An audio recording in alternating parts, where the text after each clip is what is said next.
멀고도 가까운 대구교에서 왔습니다. 청도교회 가까이다 보니까요. 코로나 기간 동안에도 이렇게 설교를 할 수 있는 기회가 있고 해서 대구 권역 안에서 그래서 청도에 3번 이렇게 방문하게 된 것 같습니다. 그래서 주님 안에서 평안하셨는지요? 예. 같이 오늘 또 주일 하나님 앞에 모이셨으니 하나님 말씀 배워보도록 하겠습니다. 같이 기도하시겠습니다.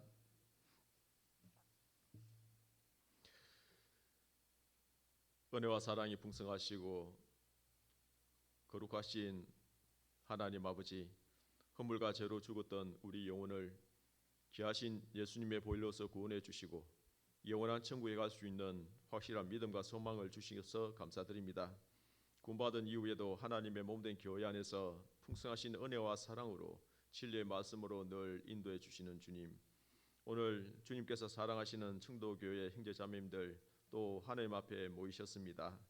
하나님께서 이 시간에 함께 계시고 하나님의 말씀을 내려주셔서 말씀이 우리의 마음과 생활을 변화시킬 수 있도록 역사하시고 또 이곳 청도 지역에 많은 영혼들이 하나님의 크신 은혜와 사랑을 깨닫고 구원받아 영원한 천국에 갈 수 있는 소망을 갈 수 있도록 주님께서 역사하시고 몸된 교회를 통해서 이루어 가시기를 간절히 원합니다. 우리 형제자매들 각 가정에 어려움이 없도록 늘 지켜주시고 가정에서 간절히 원하는 소원들을 들어주셔서 하나님께 영광이 되고 우리에게 기쁨이 될 수 있기를 간절히 원합니다. 담임 목사님을 중심으로 해서 우리 청도교회 형제자매들 더욱더 하나가 되고 복음을 전하는데 합력하실 수 있도록 도와주시고 늘 주님의 인도하심 속에서 우리가 감사와 기쁨으로 신앙생활 잘할 수 있기를 원합니다. 혹시 병 중에 계신 분이 있다면 건강을 주셔서 남은 생애를 주님을 위해서 더 힘있게 사실 수 있도록 인도해 주시기를 원합니다. 오늘 주일 말씀 통해서 주님께서 또 함께 해주시기 원하오며 우리를 사랑하시는 예수님 이름으로 기도하였습니다. 아멘. 창세기 49장을 보시겠습니다. 창세기 49장입니다.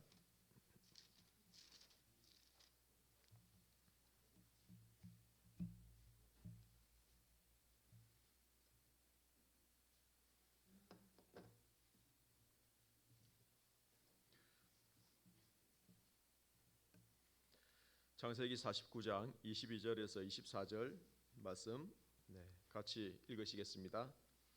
요셉은 무성한 가지 곧 샘 곁에 무성한 가지라. 그 가지가 담을 넘었도다. 활 쏘는 자가 그를 학대하며 그를 쏘며 그를 군박하였으나 요셉의 활이 도리어 경강하며 그의 팔이 힘이 있으니 야곱의 전능자의 손을 힘입으리라. 그로부터 이스라엘의 반석인 목자가 나도다.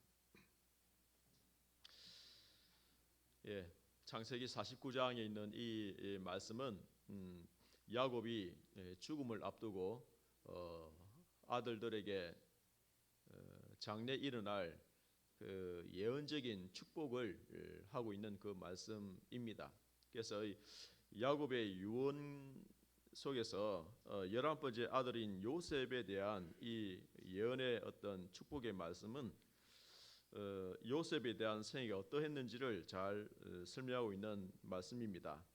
요셉은 무성한 가지 곧 샘 곁에 무성한 가지라. 요셉은 12아들 중에서 11번째 아들이었기 때문에 연약한 가지였습니다.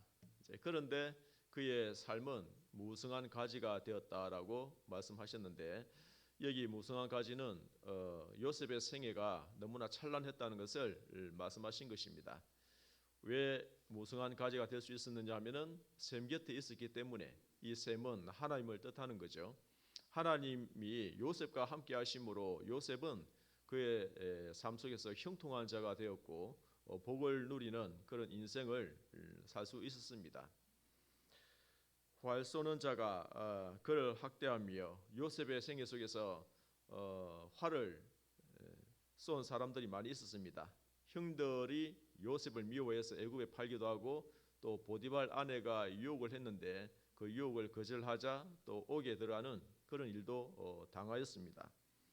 그를 쏘며 그를 군박했습니다. 그러나 요셉의 활이 도리어 경강하며 그의 팔에 힘이 있었고, 이 이유는 야곱의 전능자의 손을 힘입기 때문에, 야곱의 전능자의 손은 여호와 하나님을 뜻하는 겁니다. 그래서 하나님의 손을 하나님의 능력의 손을 힘입기 때문에 그의 생애는 그 모든 어려움과 고난을 능히 이기고 잘 감당하고 축복받는 그 대열에 들어가게 된 것입니다.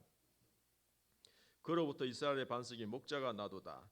이 그로부터 했을 때 이 그는 전능자로부터, 하나님으로부터 이스라엘의 반석이 목자가 나도다.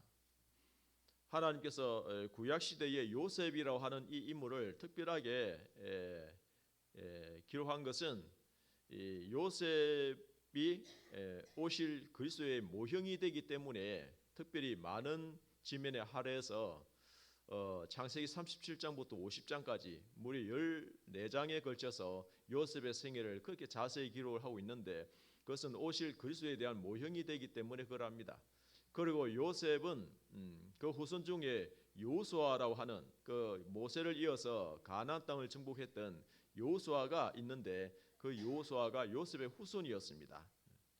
그래서 이 목자가 나도다 하는 이 뜻은 여호수아를 의미하기도 하고, 또 실제는 신약 시대에 오실 예수 그리스도를 의미하기도 하는 겁니다. 그래서 이 목자라고 하는 이 의미는 여러 가지 의미를 다 포함하고 있는 그런 뜻입니다. 자, 그런데 이 오늘 우리가 창세기 37장부터 50장까지 나와 있는 이 요셉의 삶을 통해서 요셉은 너무나 앞으로 오실 그리스도를 많이 닮았다 하는 점들을 우리는 잘 알고 계실 것입니다. 어쩌면 이렇게 예수님의 모형이 될 만한 일들이 많이 있었을까? 미리 예수님이 이러하신 분이란 것을 요셉을 통해서 알게 해주신 거라고 생각이 듭니다. 그래서 우리는 예수 그리스도를 본받는 자가 되고, 또 우리는 바울 사도를 본받는 자가 되어야 되고, 또 주님의 제자를 본받는 자가 되어야 되잖아요. 특별히 창세기에 있는 요셉을 통해서도 우리는 본받을 점이 많이 있다는 생각을 하게 됩니다. 그래서 오늘 이 창세기 37장부터 50장까지 있는 요셉의 삶을 통해서 본받아야 할 점들이 너무나 많이 있기 때문에 좀 생각을 해보고자 합니다. 그래서 우리는 예수님을 본받는 자고, 또 이 그의 예수님의 모형이 됐던 요셉의 삶을 통해서 또 본받는 그런 말씀을 드리려고 하는 것입니다. 자, 그래서 먼저 창세기 37장을 이제 가보시겠습니다. 하나님의 섭리 가운데서 쓰임 받은 요셉이라고 하는 주제로 오늘 설교를 하도록 하겠습니다. 창세기 37장 보시면은 요셉에 대한 이 이야기가 등장하고 있는데요. 17세 소년으로서 등장하고 있습니다. 그런데 요셉이 그때 꿈꾸는 이야기부터 시작하고 있는 거죠. 37장 19절입니다. 서로 이르되 꿈꾸는 자가 오는도다. 요셉을 그 당시에 형들이 뭐라고 얘기했느냐면 저기 꿈꾸는 자가 오는도다라고 말을 했습니다. 요셉은 꿈을 많이 꾸었습니다. 자, 여러분들, 우리는 어렸을 때 꿈이 다 있지 않았습니까? 꿈이 다 있었죠. 예, 어렸을 때는 뭐 대통령, 장관 또는 무슨 사자 돌림 해서 그런 여러 가지 꿈을 꾸었습니다. 그런데 요즘에는 학생들의 꿈이 무엇이냐 하면은 무슨 연예인이 된다든지, 또는 뭐 운동선수가 된다든지, 하여튼 돈 많이 버는 쪽으로, 또는 뭐 유튜브가 된다든지, 하여튼 여러 가지 어떤 그런 쪽으로 꿈을 얘기 많이 하던데요. 시대가 많이 바뀐 것 같습니다. 저도 어렸을 때 꿈이 있었죠. 그런데 그 꿈을 이루기 위해서 나름대로 노력을 했는데, 그 꿈대로 되었다면은 지금 제가 이 몸된 교회 갈 수 있었을까? 전혀 갈 수 없는, 지금도 세상에서 뭔가 그 꿈을 이루기 위해서 세상에 마음이 온통 빼앗겨서 살고 있지 않을까 하는 생각을 하게 됩니다. 인생을 살아가다 보면은 좌절도 만나고, 또 공고와 슬픔도 만나기도 하고, 여러 가지 우여곡절 끝에 마음이 낮아지게 되고 하나님을 찾는 그런 마음이 되면서, 하나님이 정말 계실까? 그리고 내 영혼이 있을까? 그리고 천국 지옥이 있을까? 그리고 참된 행복이 무엇일까? 여러 가지를 인생의 근본적인 문제를 생각하면서 정말 이 진리를 간절히 찾는 마음에서 말씀을 들으니까 깨닫게 되는 거잖아요. 네, 그래서 이 세상이 전부가 아니고 그 영원한 세상이 있고 그 영원한 천국에 가는 것이 가장 중요한 문제이고, 이 세상에 있는 그 이유는 하나님의 영광을 위해서 사는 것이라는 그 분명한 확실한 목표와 가치관이 변한 것입니다. 그래서 이 꿈이라 하는 이것은 참 중요한 거죠. 세상에서 잘 되기 위한 꿈은 구원받은 성도에게 있어서는 그다지 썩 좋은 것은 아닐 겁니다. 어떻게 하든지 하나님께 영광을 돌리는 그런 꿈을 꾸어야만 그 꿈을 이루기 위해서 노력했을 때에 세상에서 원한 것도 하나님께서 들어주지 아니하실까 하는 생각을 하게 됩니다. 그래서 먼저 그의 나라와 그의 의를 구하면 이 모든 것을 너희가 더하시라는 말씀처럼 먼저 하나님의 뜻과 영광을 구하는, 하나님의 의를 이루어가는, 하나님이 가장 기뻐하시는 그 일을 우선 했을 때에 이 세상에 살고 있으면서 필요한 것들도 하나님은 채워주신다는 그런 약속의 말씀이 있지 않습니까? 그래서 이 요셉이 꿈을 꾼 것은 보면은 본인이 원해서 내가 이런 꿈을 꿔야지 해서 꾼 것이 아닙니다. 이것은 뭔가 의미가 있는 것이기 때문에 하나님께서 요셉에게 꿈을 특별히 주신 겁니다. 그 꿈은 잘 아신 대로 형들의 곡식단들이 내 곡식단에 둘러서 절하더이다 하는 그 꿈과 해와 달과 11별이 내게 절하더이다 하는 그 꿈을 꾼 겁니다. 그 꿈들은 동일한 꿈이었습니다. 그래서 네가 우리의 왕이 된단 말이냐? 그래서 형들은 요셉을 미워했죠. 그런데 이 요셉이 꾼 이 꿈은 결국 요셉의 생애 속에서 그대로 이루어지게 됩니다. 장차 먼 훗날 요셉의 생애 속에서 이루어져야 할 그 꿈이기 때문에 의미가 있는 꿈이었습니다. 37장 11절 보시면은 그 형들은 시기하되 그 아비는 그 말을 마음에 두었더라. 형들은 요셉을 미워했습니다. 시기했습니다. 그러나 그 아비 야곱은 요셉의 이 꿈 이야기를 마음에 두었다라는 이 표현을 보면 아버지는 알았습니다. 요셉이 지금 하고 있는 이 말은 뭔가 의미가 있는 것이구나. 왜 그러냐면 창세기 28장에도 보면은 야곱이 형 에스를 피해서 외삼촌 라반 집으로 도망갈 때에 그때 꿈에 사닥다리가 나타나고 천사들이 오락내락 하면서 그래서 하나님이 말씀하신 것을 들은 적이 있었습니다. 그래서 베델 하나님이라. 그래서 여기에 내가 단을 쌓고 하나님께서 말씀하셨습니다. 꿈에 네가 반드시 네 고향으로 돌아오리라. 내가 너와 함께하리라.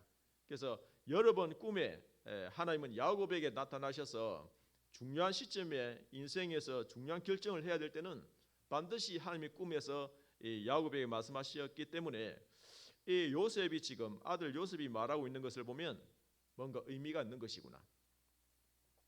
그래서 이 마음에 두었더라 하는 이 말씀을 이제 한 겁니다. 자, 그래서 이제 본격적으로 이 요셉이 오실 그리스도에 대한 모형이 된다는 의미에서 몇 가지 좀 생각을 해보면요. 앞에 3절을 보시겠습니다. 37장 3절에 요셉은 노년에 얻은 아들이므로 이스라엘이 여러 아들보다 그를 깊이 사랑하여 위하여 채색옷을 지었더니 요셉은 노년에 얻은 아들 11번째 아들로서 라헬을 통해서 난 아들이잖아요. 노년에 얻은 아들이니까 너무나 사랑했습니다.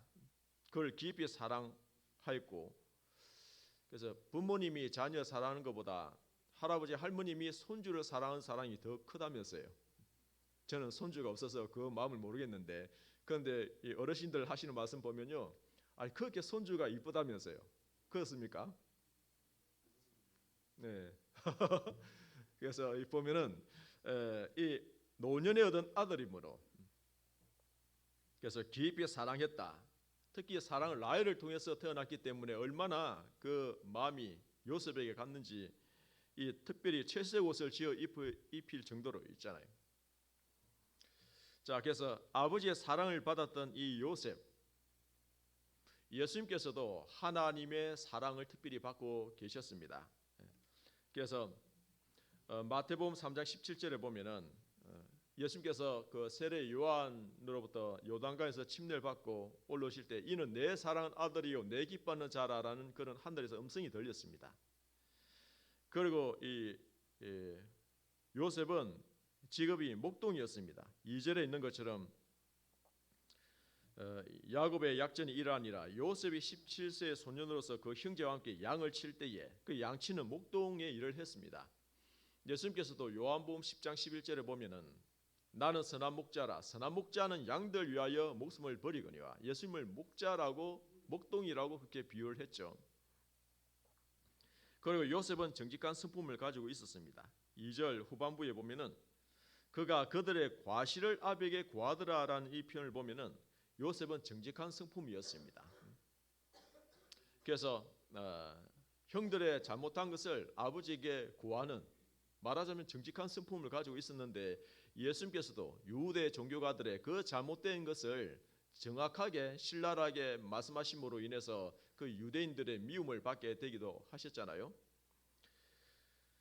그리고 13절 보시면은 13절에 이스라엘이 요셉에게 이르되 내 형들이 세겜에서 양을 치지 아니하느냐 너를 그들에게로 보내리라. 요셉이 아비에게 대답하되 내가 그리하겠나이다. 아버지와 함께 이스라엘 남쪽 헤브론에서 형들이 양을 치고 있는 북쪽 세겜까지는 약 70km나 되는 아주 먼 거리였습니다. 그 당시에는 이 양들에게 꼴을 먹여야 되기 때문에 멀리까지 이동한 것 같습니다. 이 70km나 되는 먼 거리에 형들이 지금 있는데 아버지가 보냅니다. 형들이 잘 있는지 한번 세겜에 갔다 오너라. 그랬을 때 요셉이 하는 말이 내가 그리하겠나이다. 아버지의 말씀에 절대 순종하는 이 모습을 볼 수가 있죠. 70km라고 하면은요 동대구에서 해운대까지가 약 90km 정도 되더라고요. 그러니까 아주 먼 거리인데 그 당시에 뭐 별다른 교통수단도 없는데 말이죠. 아버지의 말씀이니까 예 내가 그리하겠나이다. 순종하는 모습을 볼 수가 있죠. 예수님께서도 요한복음 17장 4절에 보면은 아버지께서 내게 하라고 주신 일을 내가 이루어 아버지를 세상에서 연합게 하였사오니 히브리서에 보면은 그가 아들이시라도 받으신 고난으로 순종함을 비어서 온전케 되셨다라는 말씀이 있습니다. 그러니까 예수님도 하나님의 아들로 오셨는데 성부 하나님 아버지의 뜻에 온전히 순종하고 복종하는 그런 모습을 볼 수가 있잖아요. 요셉이 마치 그와 같았습니다. 아버지가 말씀하면 예 그리하겠나이다. 우리 집안에서 자녀들이 이러면 얼마나 좋겠습니까? 말이 떨어지면 네 제가 쓰레기를 버리고 오겠나이다. 제가 설거지를 하겠나이다. 이렇게 말만 떨어지면 부모님의 말만 떨어지면 참 그렇게 자녀들이 승자하면 얼마나 좋을까요? 자 그래서 요셉의 그런 순종이 어렸을 때부터 몸에 배어 있다는 것을 알 수가 있죠. 자 그리고 드디어 요셉은 그 형들을 찾으러 갔다가 세겜에서 도단으로 갔다는 그 얘기를 듣고 도단까지가 또 약 30km 돼요. 그 도단까지 가서 결국 형들을 만납니다. 자 여기 보면은 형들 만났을 때에 형들의 반응이 나오죠. 18절 보시면은 같이 읽겠습니다. 요셉이 그들에게 가까이 오기 전에 그들이 요셉을 멀리서 보고 죽이기를 꾀하여 저 멀리 발걸음을 보니까 동생 요셉이지 않느냐. 자 그러면 이 먼 거리를 요셉 네가 왔느냐 하고 형들이 맞이해야 되잖아요. 수고했다 요셉. 그런데 멀리서 보고 죽이기를 꾀하여 잘됐다 이참에 저 요셉을 죽여버리자 라고 형들이 꾀했다는 겁니다. 자 예수님께서도 요한복음 11장 53절에 보면은 이날부터는 저희가 예수를 죽이려고 모의하더라. 유대인들이 그 예수님을 죽이려고 모의를 했다는 그런 말씀이 있죠. 자 그래서 어떻게 하느냐? 자 죽이기 전에 일단은 구덩이에 던져버리자. 여기 보면 20절에 보면 자 그를 죽여 한 구덩이에 던지고 구덩이에 던졌잖아요. 24절 보면 그를 잡아 구덩이에 던지니 그 구덩이는 빈 것이라 그 속에 물이 없었더라. 이 빈 구덩이 속에 물이 가득 있었으면 그날로 요셉은 갔습니다. 그런데 이 마치 물이 없는 빈 구덩이였기 때문에 다행이었습니다. 자, 우리는 이 구덩이라고 하는 이 단어에 좀 생각을 해보겠습니다. 구덩이. 요셉은 지금 어두운 구덩이에 던져졌습니다. 캄캄한 구덩이 속에. 이 구덩이에는 사방이 막혀 있는 거죠. 이 구덩이는 어디가 열려 있습니까? 오직 위만 열려 있죠. 위만. 하늘만 볼 수가 있을 겁니다. 지금은 이 요셉이 이 구덩이에 던져졌다 하는 것은 여기서 요셉이 이제부터는 하나님께 단련을 받기 시작하는 코스로 들어가는 겁니다. 구원을 받으면은 만사 형통하고 순탄한 길로 가면 얼마나 좋겠습니까? 천성에 갈 때까지 모든 일들이 잘 풀리고 가정 일도 잘 되고 뭐 회사 일도 잘 되고 교회 일도 잘 되고 모든 것들이 다 만사 형통이면 얼마나 좋겠습니까?만 이스라엘 백성들이 출애굽하고 난 이후에 광야 40년을 통과해서 가나안 땅까지 가야 하는 것처럼 이 세상은 광야와 같은 세상이고 구원받은 성도에게는 반드시 고난이 있다라고 말씀을 하셨습니다. 반드시 홍해바다 통과하고 나면은 광야로 하는 그 고난의 길로 걸어가야 되는, 그래서 반드시 하나님이 허락하신 이 고난이 있다는 것이 이 구덩이를 의미하는 겁니다. 구덩이. 요셉은 이제 자기를 사랑하고 자기 옆에 항상 도움이 되었던 아버지가 없습니다. 아버지는 저 멀리 있는 거예요. 분명히 요셉은 이 구덩이 속에서 형님들 살려주세요라고 애원을 했습니다. 그런데 형들은 외면을 하는 겁니다. 이럴 때 요셉이 어떤 마음이 들었을까요? 이제 나 혼자밖에 없구나. 이런 상황에서 내가 죽을 수도 있겠구나. 여기에 간절히 함께 부르짖는 그런 기도가 나왔을 것입니다. 저는 2019년도에 이제 대구에 와서요. 1월 달에 그때 적응도 하기 전에 요로결석이라고 하는 것을 한번 딱 걸렸거든요. 요로결석 우리 형제님들은 아마 경험하신 분은 아실 텐데 아침에 일어났는데 갑자기 이 배가 살살 아픈 거예요. 그래서 뭐 대수롭지 않게 생각하고 그냥 낫겠지 생각했는데 출근했는데 계속 이 통증이 있는 겁니다. 1시간, 2시간, 3시간 계속 통증이 심해지는데 그 신장 있지 않습니까? 그 신장에서 쭉 요관으로 내려가는데 그 이제 요관이 있는데 거기에 이제 큰 돌이 막혀가지고 나중에 보니까 4.6mm 정도 되는 돌이었어요. 큰 돌이. 그러니까 물이 못 내려가고 계속 이 신장이 있잖아요. 퉁퉁 붓는 거예요. 그 신장이 계속 팽창되니까 그 옆에 있는 신경을 계속 건드리니까 이 옆구리 전체가 계속 통증이 그냥 심해지는 건데 저는 뭣도 몰랐죠. 그래서 나중에는 이거는 앉을 수도 없고 설 수도 없고 그래서 하여튼 그때 이렇게 해서 사람은 죽는 거구나 이 느낌이 딱 오더라고요. 그 순간에 제가 할 수 있는 것은 하나님밖에 안 찾는 거예요. 제가 그래서 결국은 어떻게 하든지 가서 나중에 이제 바깥에서 깨는 방식이 있거든요. 뭐 그래서 하여튼 깨니까 돌이 4개가 딱 나눠져서 이게 나오더라고요. 네. 그래서 이게 아주 이제 쉽게 이게 낫게 했는데요. 어쨌든 그때 제가 생각이 든 것은 첫 번째, 내가 조선 시대에 태어났으면 갔다. 요거 하나 하고 그 두 번째는 뭐냐?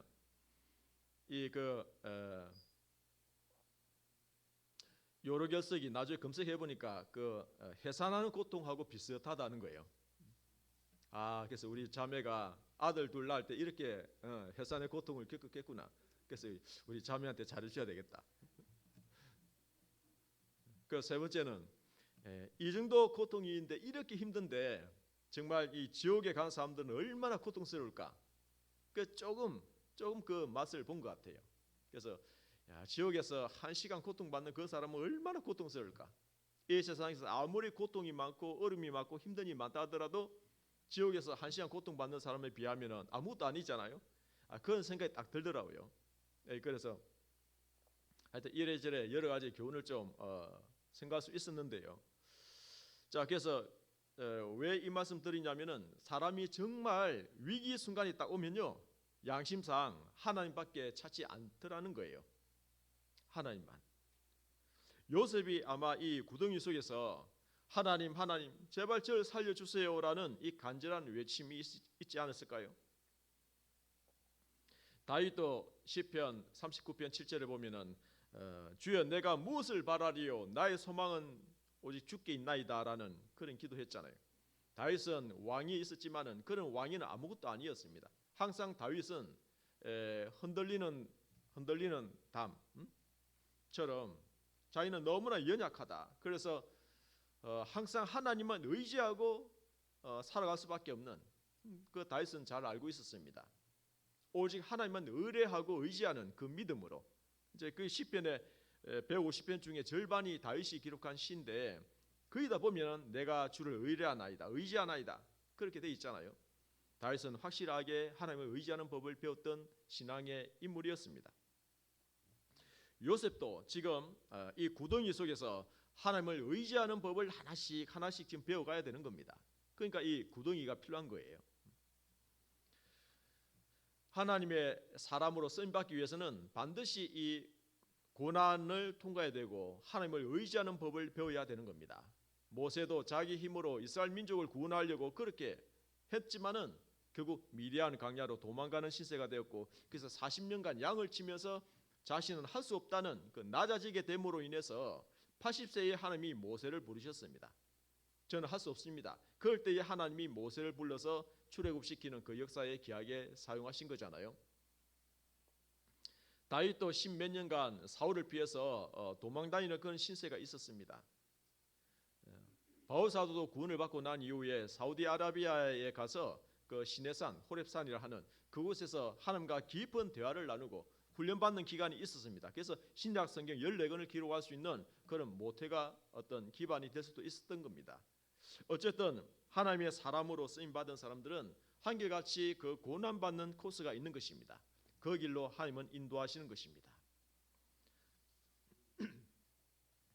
자, 그래서 이 고난 속에서 하나님은 도와주시는 분이라는 것을 알 수가 있는 거고, 하나님께서 나와 함께 하심이라, 하나님이 나와 함께 하시고 이 고난에서 건져주시는 분이시다 하는 것과, 그리고 성령 예수님께서도 우리의 믿음이 떨어지지 아니하기를 지금도 간절히 기도하고 계시잖아요. 하나님 보좌 우편에서 예수님은 놀라운 것은 우리를 위하여 기도하고 계신다는 것입니다. 왜? 우리의 믿음이 너무나 연약하기 때문에, 언제든지 사단이 밀가부르듯 다루고 청구할 수 있기 때문에, 낙심케 될 수 있기 때문에 하나님 보좌 우편에서 예수님은 우리를 위해서 간구하고 계시는 분이시고, 또 로마서 8장 26절에 보면은 성령께서도 우리의 연약함을 도와주시기 때문에 마땅히 빌 바를 알지 못할 때에 말할 수 없는 탄식으로 우리를 위하여 간구하고 계신다라고 하셨습니다. 그러니까 하나님도 우리와 함께 하시고 예수님도 우리를 위해서 중보기도하고 계시고 성령께서도 우리 안에 계셔서 우리의 연약함을 도와주시고 우리가 기도할 수 있는 힘을 더해 주시고, 자, 그래서 삼위일체 하나님께서 나와 함께 하시고 그 힘들고 어려울 때마다 붙들어주고 계신다는 것을 우리는 기억해야 될 겁니다. 그리고 히브리서 12장 1절에 보면은 구름같이 둘러싼 허다한 정인들이 있다라고 말씀하셨습니다. 신구약 시대에 구원받은 성도 중에서 믿음으로 승리한 그 무수히 많은 성도들이 지금도 마지막 시대에 살고 있는 우리들에게 힘내라 힘, 힘내라 힘라고 응원을 하고 있다는 것을 알 수 있잖아요. 우리가 어떤 올림픽을 하든 어떤 월드컵을 하든 그 나라에서 개최하는 그 나라에서 경기를 할 때는 훨씬 힘이 있잖아요. 응원하는 국민들이 있기 때문에, 그죠? 관중들도 엄청나게 많이 있는데 다 그 자국민이 응원을 하면 있잖아요. 상대 선수가 기가 죽거든요. 그래서 승리하는 경우가 많이 있습니다. 지금도 천국에서 우리를 위해서 응원하고 있는 많은 형제 자매님들이 계시다 하는 것을 우리는 또 생각해야 될 것입니다. 조금만 힘내면은 이 힘들고 어려운 이 고난의 긴 터널 후에는 밝은 광명의 빛이 나올 거라고 그렇게 응원하고 있는 것입니다. 만일 성경에 가장 고난을 많이 겪었던 사람이 누구겠습니까? 그렇죠. 욥에 받은 그 고난은요, 이루 말할 수 없는 고난이었습니다. 한날에 재산 다 잃어버리죠. 또 한날에 10자녀 다 잃어버렸죠. 자신은 머리부터 발끝까지 온몸에 악창이 들어서 기아 조각 가지고 끓고 있는 그 욥을 생각했을 때에 욥만큼 고난받은 사람은 없을 것입니다. 그런데 지금 우리 혹 형제 자매들 가정에서 정말 내가 가정적으로 또는 어떤 집안적으로 어떤 우환이 찾아오고 힘들고 어려운 일이 있을 때에 그것 때문에 너무나 힘들고 낙담이 될 때에 욥이 만일 여기 모두의 앞에 와서 간증을 한다 하면은 어떻게 하겠습니까? 형제 자매님들 조금만 참으십시오.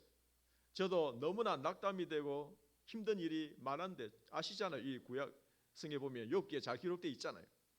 그런데 제가 참고 인내했더니 조금만 참았더니 하나님이 배나 축복해 주셨습니다. 자, 그렇게 간증하지 않을까요? 그러니까 욥의 간증을 우리가 들었다고 생각하고 나에게 임한 이런 고난이나 어려움을 조금만 참고 인내하면은 인내하는 자가 복이 있나니 내가 욥의 인내를 들었고 주께서 주신 결말을 보았다라는 말씀처럼 잠시 후에 더 좋은 것으로 축복해 주시는 하나님의 섭리를 우리는 이해할 수가 있을 것입니다. 위로가 될 것입니다. 자, 그래서 이 구덩이라고 하는 이 곳에 던져진 이 요셉은 여기서 하나님께 조금씩 단련을 받아가는 겁니다.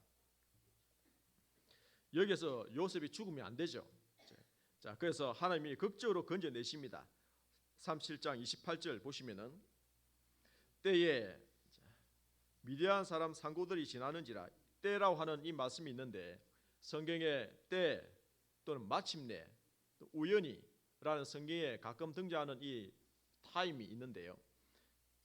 그냥 흘러가는 시간을 의미하는 것이 아니고 하나님이 개입하시는 이 시간이 있다는 겁니다. 하나님이 개입하시는 때가 있다는 겁니다. 우리가 기도하더라도 하나님이 응답해 주시는 때가 있는 것처럼 여기 하나님이 개입하시는 이 때에 마치 미디안 사람 상고들이 지나가는 겁니다. 그래서 그들이 요셉을 구덩이에서 끌어올리고 은 20개의 그를 이스마엘 사람들에게 팔매 은 20개의 그 요셉을 팔아버렸습니다. 예수님은 얼마에 팔았는지 아셔요?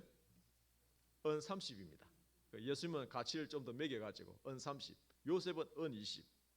그런데 팔자고 제안했던 사람이 이 유다입니다. 유다. 넷째 아들 유다. 그런데 예수님을 판 사람은 누구였습니까? 가룟 유다였습니다. 자, 놀랍지 않습니까? 자, 그래서 이렇게 결국은 구덩이에서 건지고 애굽으로 팔려가게 되는 것입니다. 39장을 가보시겠습니다. 39장에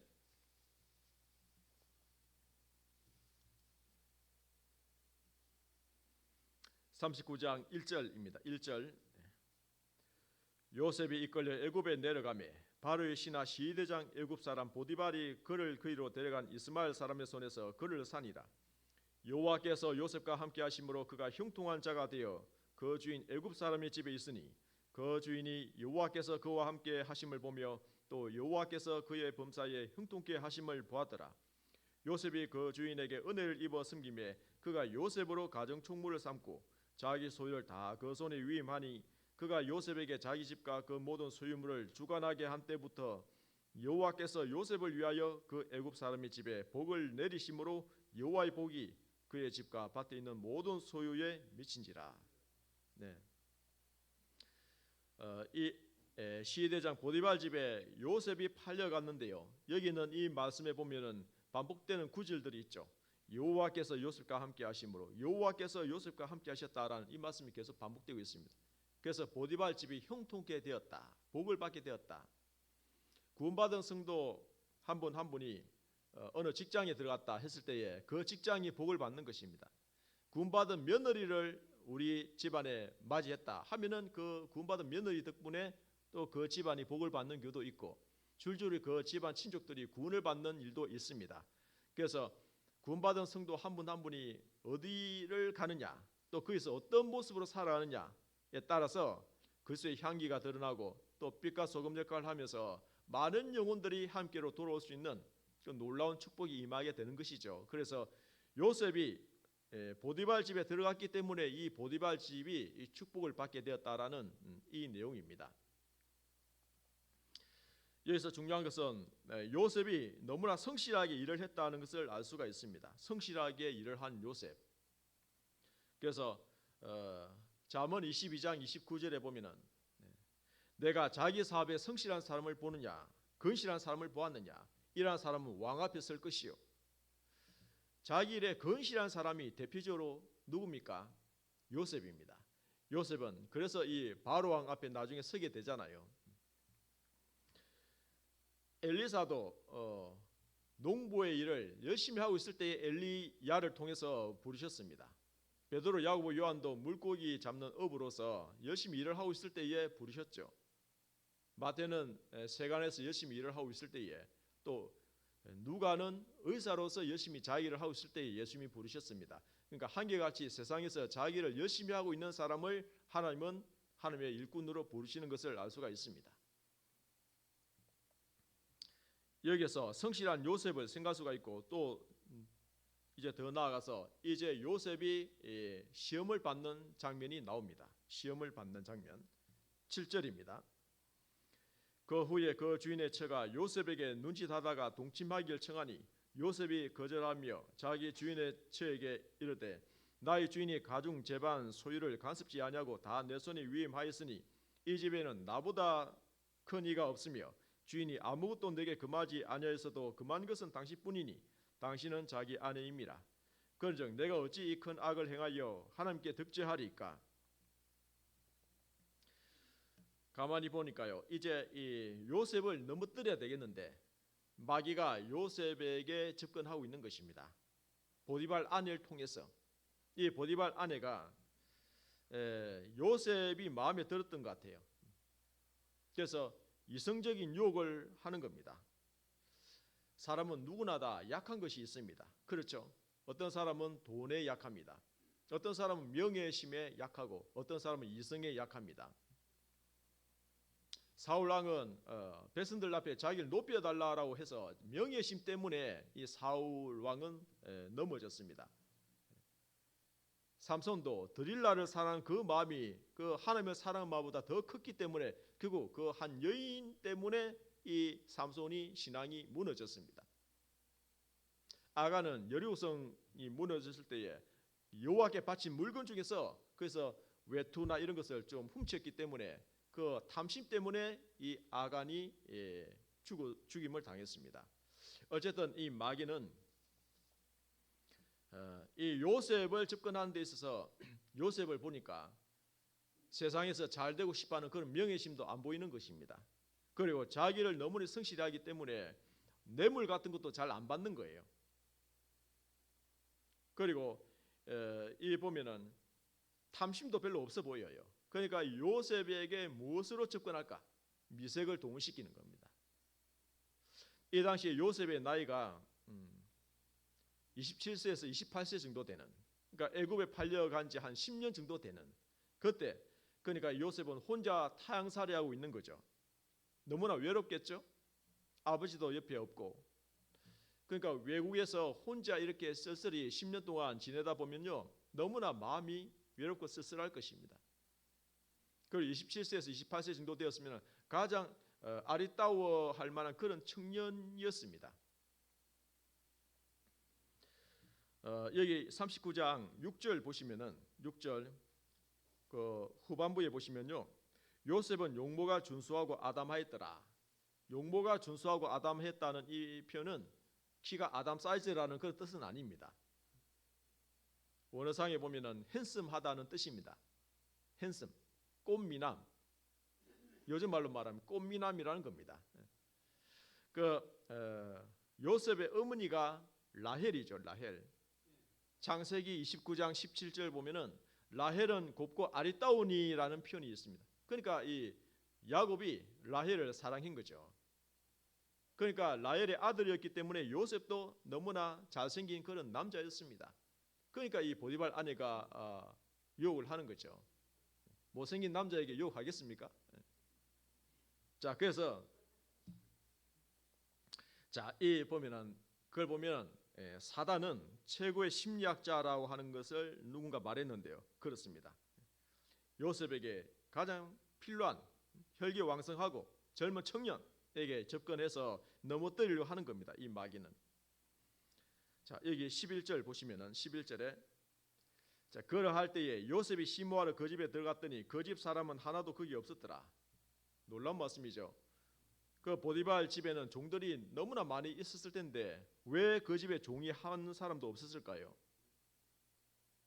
분명히 짐작할 수 있는 것은 마님이 다 보낸 겁니다. 다른데 A종 너는 저기 가서 무슨 일 하고, 너는 뭐 사오고, 너는 뭐 하고, 종들 다 보내버린 거예요. 그리고 이날은 이 작전을 짠 겁니다. 계획적으로. 10절 보시면은 여인이 날마다 요셉에게 청하였으나 요셉이 듣지 아니하여 동침하지 아니할 뿐더러. 자, 이 여인이 날마다 요셉에게 청했다라는 이 말씀을 보면은 여러분 한두 번 시험에 이기는 것은 쉬울까요, 어려울까요? 쉽죠. 그런데 그것이 날마다 유혹을 하면은 여러분 쉬울까요, 어려울까요? 어렵죠. 어렵습니다. 나의 약한 점이 있는데 우리가 어떤 죄를 범할 때 있잖아요. 날마다 어떤 시험과 유혹거리가 있다면은 너무나 그 롯도 있잖아요. 소돔 고모라 성에서 그 의로운 심령이 상했다라고 나오잖아요. 항상 그 불법한 행실을 보고 그 동성 연애가 아주 심했던 그 소돔 고모라 것이 그러니까 의로운 심령이 상했다는 것은 보고 듣는 것들이 항상 앞에 있으면요 심령이 상하잖아요. 여기 보면 날마다 요셉에게 청하였다는 이 대목을 보면 근데 날마다 요셉이 이겼다라는 것을 또 의미하는 거잖아요. 그러니까 요셉이 여기에 신앙이 아주 탁월했다는 것을 알 수 있습니다. 요셉은 경건한 사람이었다는 것을 알 수가 있습니다. 계속된 시험에도 이기는 그런 경건한 사람이었다는 겁니다.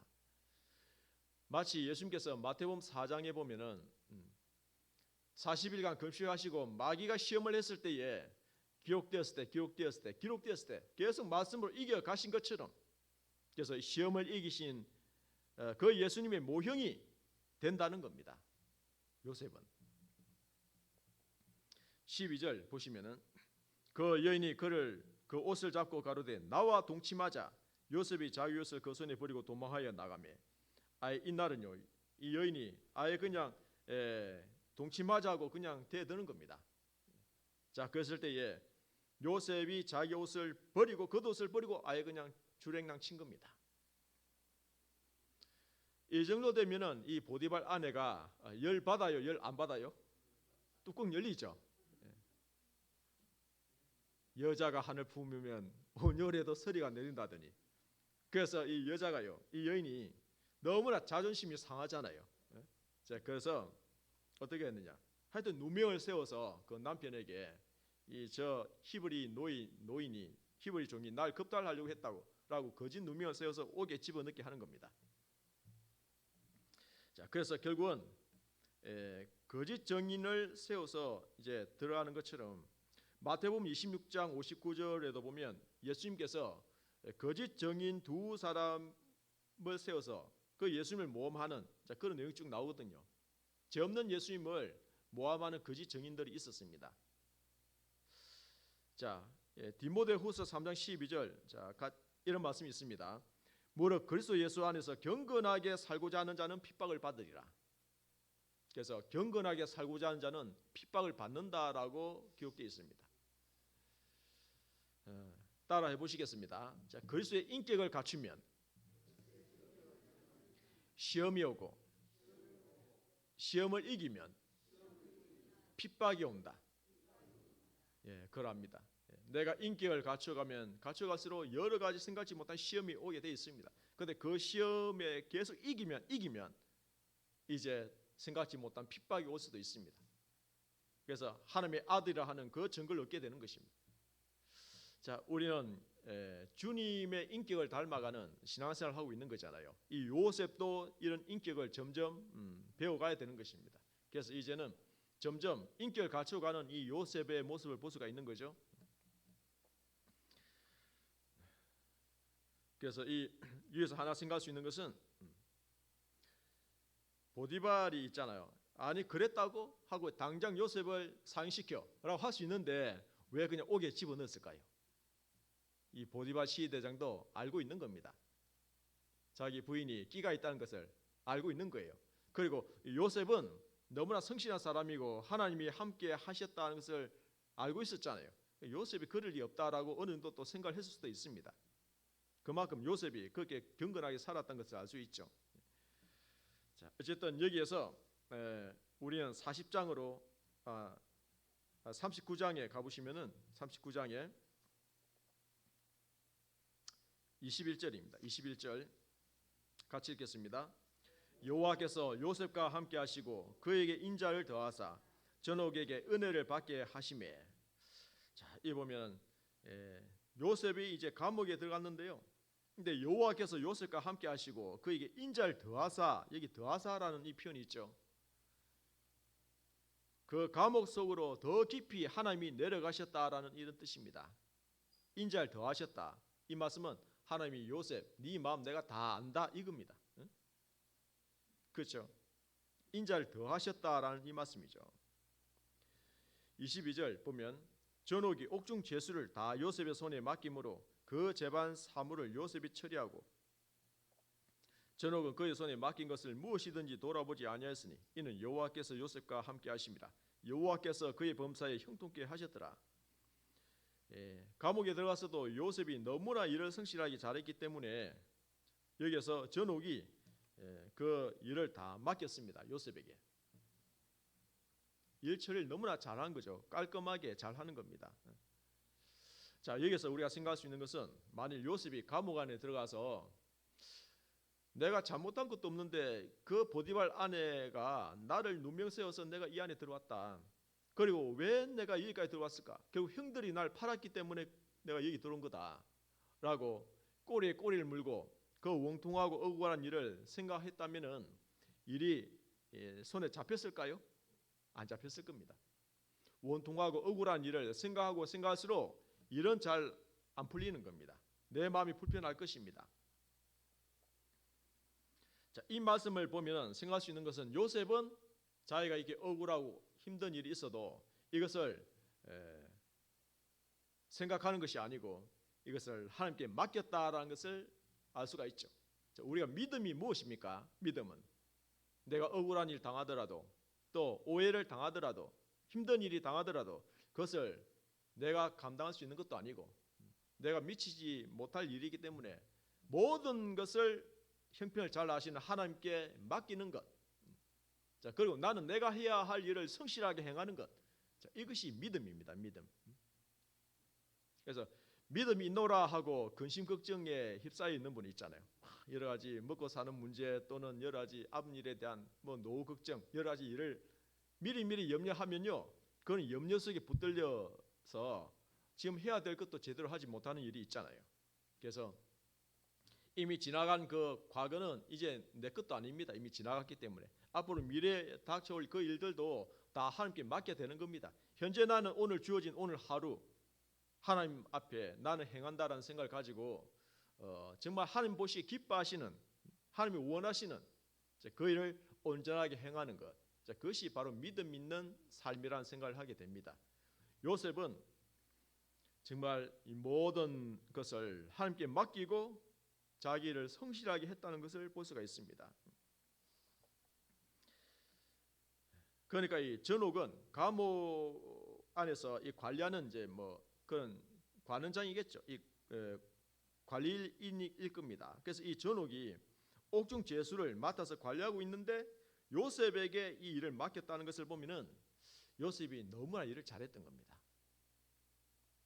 저는 이제 직장 생활을 한 곳에서 18년 했거든요. 네, 했는데 제가 거기서 배운 것은 몇 가지 있는데 그 중에 뭐냐면 경영자는 뭐 회장님이 되든 사장님이 되든 간에 눈이 두 개가 아닌 것 같아요. 눈이 적어도 한 4개는 되는 것 같아요. 앞을 보고 있는데 뒤도 다 보고 있는 거 있잖아요. 회사 안에서 일어나는 모든 일들을 웬만한 것은 이미 다 알고 있는 거 있잖아요. 그건 놀랍습니다. 직급이 올라가면 올라갈수록 보는 눈이나 안목이 달라지잖아요. 생각도 달라지잖아요. 그러니까 안 보는 것 같은데 다 보고 있는 거 있잖아요. 깜짝깜짝 놀랄 일이 있습니다. 숨길 수가 없어요. 오직 그럴진데 하나님은 어떠하시겠어요? 하나님은 모든 것을 다 보고 계시는 분이잖아요. 요셉은 나는 하나님 앞에 행한다. 신전의식이죠. 코람데오라고 하는. 나는 지금 일을 하고 있는 것은 하나님 앞에 행하는 것이고 눈가리만 하여 사람을 속이는 이제 그렇게 하는 것도 아니고 사람을 기쁘게 하는 것도 아니고 오직 하나님 앞에 나는 이 일을 행한다라고 하는 그런 신전의식을 가지고 요셉은 행하였던 것입니다. 그래서 회사에서도 있잖아요. 힘들고 어려우면 그 회사가 구조조정을 하는 경우도 있죠. 그럴 때에 정말 회사에서 불필요한 사람만 하나 순서대로 탁탁탁 이게 이제 보내잖아요. 그 가장 회사에서 필요한 사람, 꼭 남겨둬야 할 사람은요 끝까지 옆에 남겨둡니다. 술을 안 먹더라도. 그죠? 왜? 회사에서 꼭 필요한 사람이기 때문에. 자, 그래서 이 요셉이 마치 그와 같았다는 것을 알 수가 있습니다. 전옥이 그의 손에 맡긴 것을 무엇이든지 돌아보지 않았다는 이 표현이 보면 요셉이 결제 올리는 것은 전옥이 그냥 사인을 해주는 거예요. 승인.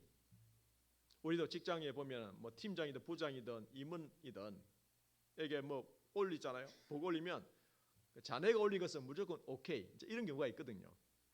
이게 일상적인 대화를 하면서 그냥 보고 내용도 보지 않고 있잖아요. 그냥 사인해 주는 경우가 있어요. 그 믿는다라는, 신뢰한다라는 의미죠. 자네가 올린 것은 내가 다 믿는다라는 그런 뜻이죠. 자, 그래서 그 정도로 이 요셉은 자기 맡은 일을 성실하게 행하였다는 것입니다. 40장을 보시겠습니다. 40장 1절 보시면은 그 후에 애굽 왕의 술 맡은 자와 떡 굽는 자가 그 주 애굽 왕에게 범죄한지라. 바로가 그 두 관원장 곧 술 맡은 관원장과 떡 굽는 관원장에게 노하여 그들 시대장의 집안에 있는 옥에 가두니 곧 요셉에 갇힌 곳이라. 자, 여기 애굽 왕에게 범죄한 술 맡은 관원장과 떡 굽는 관원장이 이 감옥에 들어오게 됐는데요. 마침 그 요셉이 이 두 관원장을 이제 수종하게 되었습니다. 자, 그래서 이 요셉은 이 두 관원장과 많은 시간을 보냈겠죠.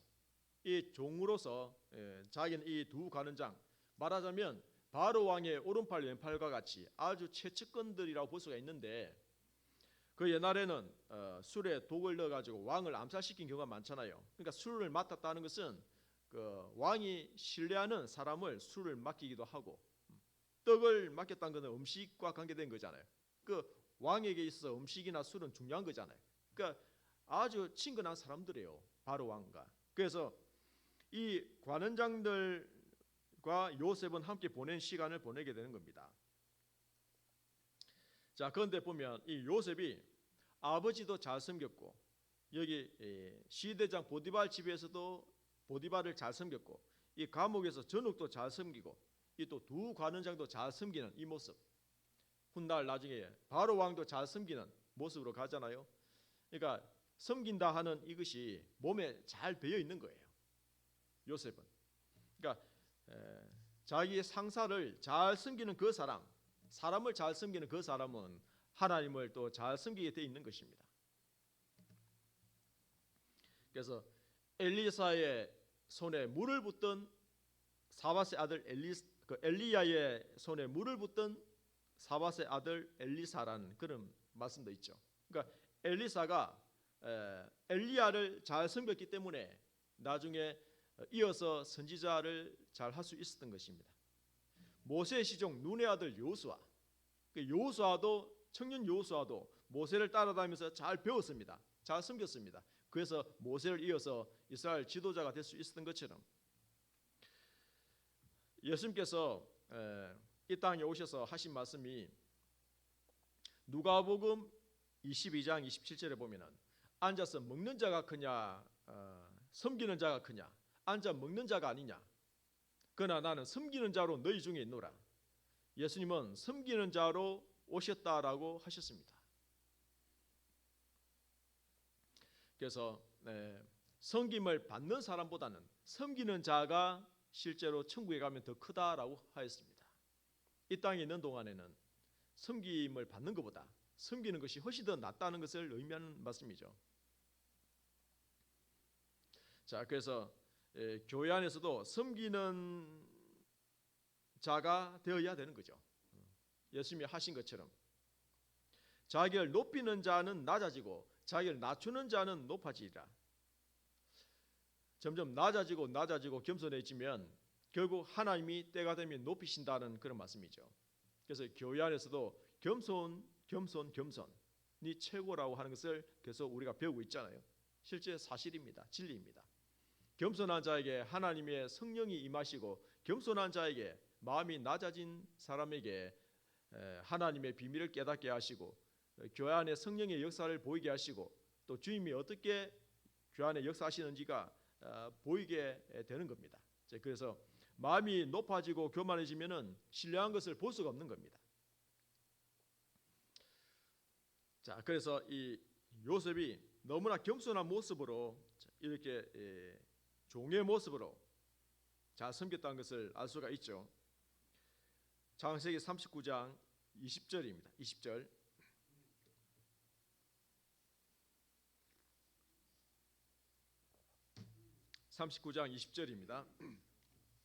예, 같이 읽겠습니다. 이에 요셉의 주인이 그를 잡아 옥에 넣으니 그 옥은 왕의 제수를 가두는 곳이었더라. 예. 예. 자, 그런데 그 많고 많은 감옥 중에서 요셉이 들어간 감옥은요, 왕의 제수를 가두는 곳이었습니다. 이 말씀도 의미가 있는 거죠. 왜 왕의 제수를 가두는 그 감옥에 특별히 요셉이 들어갔을까요? 여기는 왕의 최측근들이 왕께 범죄해가지고 이 들어왔을 때에 많은 시간을 함께하면서 배워야 할 것이 많이 있기 때문에 그러한 겁니다.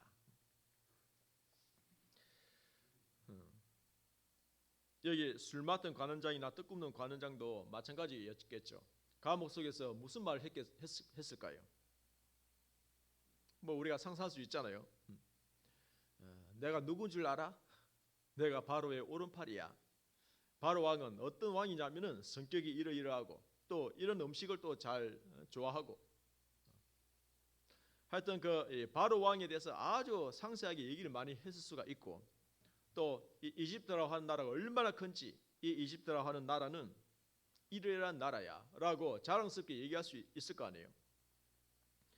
애굽의 정치, 행정, 외교, 군사 그런 전문가들과 함께 국사에 대해서 국정 운영을 할 수 있는 많은 것을 간접적으로 배울 수 있었던 이 시간이었습니다. 그러니까 시대장의 그 집안에서 가정총무 일을 할 때는 애굽을 보는 눈이 너무나 좁았어요. 그러나 요셉은 잠시 후에 국무총리가 되어야 하기 때문에 애굽 전체를 볼 수 있는 이 안목을 키워야 되는 겁니다. 그것을 어디서 배웠느냐? 이 감옥 안에서 배운 겁니다. 하나님은 가끔 감옥 속에서 큰 일을 하기 위해서 미리 준비하는 경우가 있죠. 존 번연이라고 하는 그 사람은 감옥에 갇혔는데 성경책 다음으로 많이 읽혀지고 있는 철로 역정이라 하는 그 위대한 책을 감옥 안에서 저술을 했어요. 한 구원받은 사람이 천성에 갈 때까지 그 신앙의 여정들이 있잖아요. 많은 시험과 유혹들. 어쩌면 그렇게 성경에 있는 대로 그렇게 잘 표현을 했을까요? 철로 역정. 자, 감옥 안에서 그 위대한 작품이 나온 겁니다. 이 요셉이 감옥 안에서 엄청나게 많은 것을 지금 배우고 있는 겁니다. 자, 그리고 40장의 그 내용을 쭉 보면요, 아침에 그 술 맡은 관원장과 떡 굽는 관원장 얼굴에 뭔가 근심빛이 있는 거예요. 꿈을 꿨다는 겁니다. 그런데 요셉이 그 꿈 이야기를 한번 해보세요. 제가 꿈 해몽을 해드릴게요. 해서 술 맡은 관원장은 복직될 것이고 떡 굽는 관원장은 나무에 달아 죽임을 당할 것입니다. 그런데 꿈 얘기한 대로 된 거예요, 실제로. 자, 그리고 40장 끝부분에 보면 이런 부탁을 합니다. 술 맡은 관원장이 바로 앞에 서게 될 때에 저를 감옥에서 나올 수 있도록 좀 잘 말씀해 주십시오 라고 부탁을 했는데 이 술 맡은 관원장이 잊어버렸어요. 40장 23절입니다. 술 맡은 관원장이 요셉을 기억지 않고 잊었더라. 자, 여기서 만약에 술 맡은 관원장이요, 바로 앞에서 왕이시여, 제가 꿈에 이런 꿈이 꿨는데 그 요셉이라는 히브리 청년이 이런 꿈을 꿔서 이 꿈대로 되었습니다. 그 요셉이라고 하는 이 청년이 보니까 잘못한 게 별로 없더라고요. 풀어줬으면 좋겠습니다 라고 건의를 했다면은 이제 풀려날 수도 있겠죠. 자, 여기에서 요셉이 풀려났다면은 요셉의 인생은 어떻게 되었을까요? 네, 분명 여기에서 요셉은 그 아버지가 살고 있는 그 헤브론, 이스라엘 헤브론에 가서 얼른 아버지를 만나고 상봉하고 싶었을 거예요. 그런데 여기 보면 술 맡은 관원장이 요셉을 그냥 깜빡 잊어버렸어요. 그래서 세월이 2년이나 흘렀습니다. 41장 1절입니다. 만 2년 후에 바로가 꿈을 꾼즉, 여기 중요한 단어가 또 만 2년이라고 하는 이 시간이죠. 하나님이 정해놓은 시간입니다. 2년. 만 2년이 꽉 차야 되는 겁니다. 왜 그러냐? 요셉은 감옥 안에서 아직도 배워야 할 것이 더 많이 있다. 아직 너는 멀었다. 이거예요. 왕의 질서를 가두는 그 감옥 안에서 더 많은 것을 배워야 된다. 이겁니다. 그래서 2년 동안 요셉은 또 성실하게 자기 일을 하면서 거기서 또 더 많은 것을 배웠을 겁니다. 어떤 분들은 코로나 2년 반이 있잖아요. 이 기간 동안에 모이지도 못하고 또 부분적으로 모이기도 하고, 뭐 정부에서 모여라, 또 모이지 마라, 또 몇 명만 모여라, 마스크를 벗어라, 또 써라 이러다 보니까 2년 반 동안 훈련받았잖아요. 그래서 어떤 면에 있어서는 2년 반 동안 있잖아요, 신앙 경건 생활이 있잖아요. 말씀이나 기도나 또는 전도하기 위해서 나름대로 활동을 많이 한 분도 계실 거예요. 이럴 때 시간이 많을 때에 내가 좀 더 성경을 더 가까이 하고, 더 하나님과 가까이 하고, 더 기도를 많이 하고, 정말 내가 알차게 준비하는 그런 분도 혹 계셨을 거고, 이럴 때 더 여러 가지 다른 방법을 통해서 전도 대상자들에게 연락도 하고, 주소를 보내가지고 계속 더 온라인이라도 말씀을 계속 많이 듣게 하고, 바깥일 하기 위해서 하신 분도 많이 계실 겁니다. 그래서 그런데 그냥 손 놓고 있으신 분들은 2년 반이 그냥 훌쩍 지나간 거예요. 그렇죠? 똑같이 코로나 기간을 2년 반 겪었는데 그 결과는 나중에 또 완전히 달라질 수 있는 겁니다. 요셉이 2년 동안 여기 안에서 왜 그 술 맡은 관원장이 아직 아무 말도 안 했을까? 그게 마음이 또 연연해서 있었다면요, 자기를 또 그렇게 하지 못했을 것이고, 여기 안에서 분명히 요셉은 또 많은 것을 준비했을 것입니다.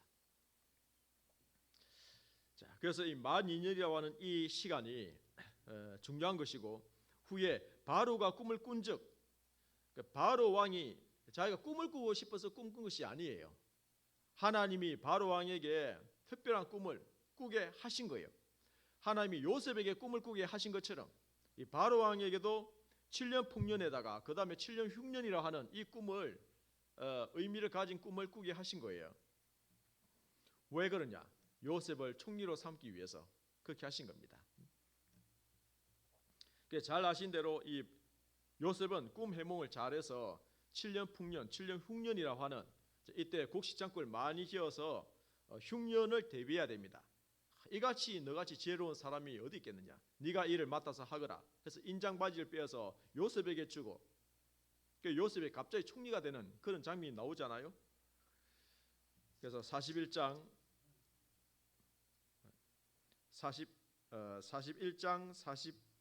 41절입니다.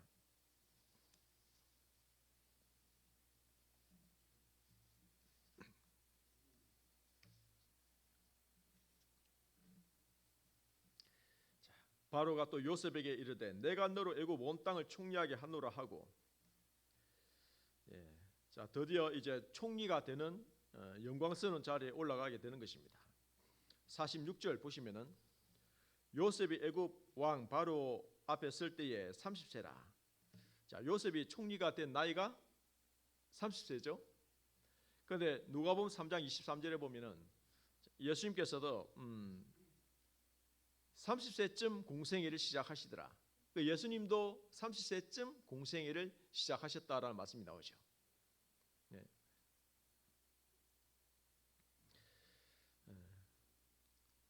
그리고 드디어 이제 요셉이요, 영광스러운 그런 총리로서 위엄을 갖추는 이 모습을 보게 됩니다. 42절 보면 자기의 인장바지를 빼어 요셉의 손에 끼우고 그에게 세마포 옷을 입히고 금사슬 목에 걸고 자기에게 있는 버금수레에 그를 태우며 무리가 그 앞에서 소리 지르기를 엎드리라 하더라. 바로가 그로 애굽 전국을 총리하게 하였더라. 요셉이요, 지나가는 곳마다 이 애굽 사람들은 다 감히 요셉의 얼굴을 보지 못하고 다 엎드려야 되는 겁니다. 그 옛날 우리 왕조 시대 보면요, 왕이 지나가면 백성들이 감히 얼굴을 들 수 없잖아요. 다 엎드려야 되는 겁니다. 사극에 보면은 그런 것처럼 요셉이 지나가면은 다 엎드리라, 경배해야 된다 이 의미잖아요. 요셉은 고난을 받고 난 이후에 영광스러운 위치에 올랐던 겁니다. 예수님께서도 누가복음 24장 26절 보면 그리스도가 이런 고난을 받고 장차 자기의 영광에 들어가야 할 것이 아니냐라고, 예수님도 십자가의 고난을 통과하고 난 이후에 자기의 영광에 들어가셨다라고 말씀하셨죠. 빌립보서 2장에 쭉 보면은 하나님이 그를 지극히 높여 모든 이름 위에 뛰어난 이름을 주사 모든 사람으로 하여금 예수의 이름에 무릎을 꿇게 하셨다라는 말씀이 있습니다. 그러니까 예수님의 이름 앞에 모든 사람들은 다 무릎을 꿇을 수 있도록 그렇게 됐다는 거죠. 마치 이 요셉이 지금 이런 위치에 오른 것처럼요. 그 당시에. 자, 그리고 42장입니다. 42장. 자, 이렇게 하다 50장까지 언제 가겠느냐라고 생각할 수 있는데 금방 50장까지 갑니다. 이제 얼마 안 남았습니다.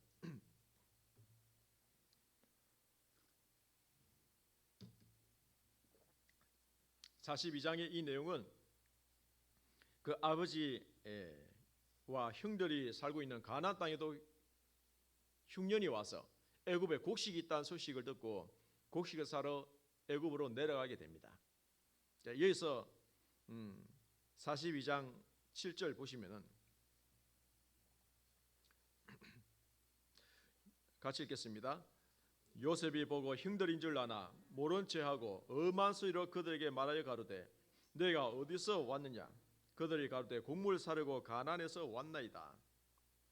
자, 요셉이요, 딱 보니까 형들인 줄 알았습니다. 그런데 이 형들은 요셉을 알지 못했습니다. 왜? 총리였기 때문에 얼굴에 뭐 변장할 수 있고 뭐 쓸 수도 있고 위험을 갖추고 있기 때문에요. 그 총리 앞에 엎드려 절하면서 또 그렇게 얘기하는 겁니다. 자, 그래서 자, 이런 상황 속에서 엄한 소리로 그들에게 말을 했다는 이 표현은 뭐냐면 요셉은 통치자의 모습으로 앞에 서 있는 겁니다. 형들은 그 당시에 목동에 불과한, 그러니까 짐승을 키우는 이런 목동에 불과하고 천한 직업이었고, 근데 요셉은 통치자의 모습으로서 지금 등장하고 있는 것입니다.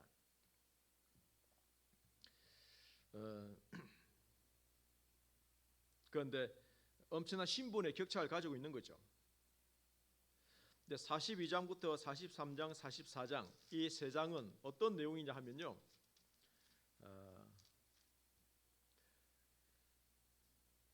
너희들이 정탐꾼이지 하니까 아닙니다. 우리는 가나안에 있는데 한 아비의 아들로서 12아들이 있었는데 한 아들은 없어졌고 한 아들은 지금 아버지와 함께 있고 우리가 10명이 지금 여기 왔습니다. 뭐 그런 얘기 쭉 했는데 아니다, 너희들 정탐꾼이 맞다. 그래서 그 한 아들이 막내가 있다면 그 아들 반드시 데리고 와야 된다. 그러면 너희들이 정탐꾼이 아니라는 것을 내가 인정하겠다. 베냐민을 두고 하는 얘기잖아요. 그래서 나중에는 시몬이라고 하는 이 한 사람을 결박시키고 너희들 올라가라.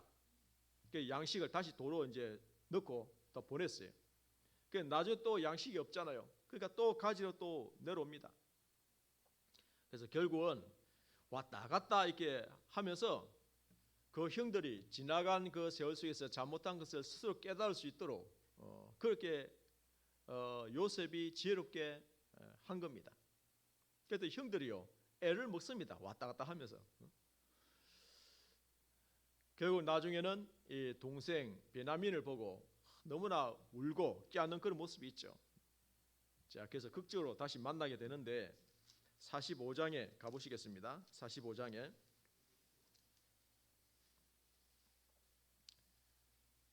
45장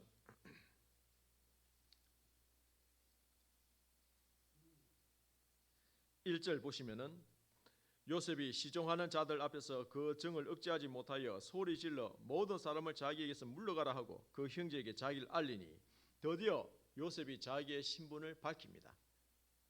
나는 당신들이 판 아우 요셉이요 라고 신분을 구하니까 이 형들이요 너무나 놀라서 기절할 뻔했다는 이런 말씀이 있죠. 죽은 줄만 알았던 요셉이 살아있다니, 그것도 총리가 돼서 앞에 있다니, 그러니까 형들이요 너무 놀랬던 겁니다. 자, 그래서 4절 보시면은 요셉이 형들에게 이르되 내게로 가까이 오소서. 그들이 가까이 가니 가로되 나는 당신들의 아우 요셉이니 당신들이 애굽의 판자라. 가까이 오소서라고 이게 초청하는 거죠. 이걸 보면 요셉이 먼저 화해의 손을 내미는 것을 볼 수가 있습니다.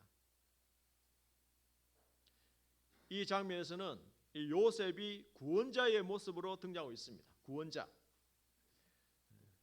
42장에서는 통치자의 모습으로 있었다면 여기서는 구원자의 모습으로, 요셉은 두 가지의 모습을 다 가지고 있습니다.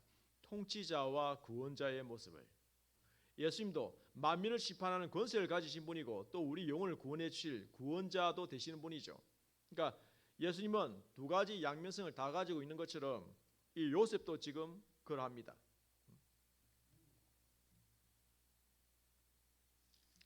자, 그래서 아버지에게 이 애굽에 내려오시도록 그렇게 말씀을 드리라고 얘기를 하고, 결국 이 죽은 줄 알았던 요셉이 살아있다는 그 소식을 듣고 야곱이 이집트로 내려가게 됩니다. 그런데 하나님이 약속한 이 가나안 땅을 버리고 이집트로 내려가는 것이 과연 옳을까? 이 야곱이 너무나 걱정이 되었습니다. 46장을 가보시겠습니다.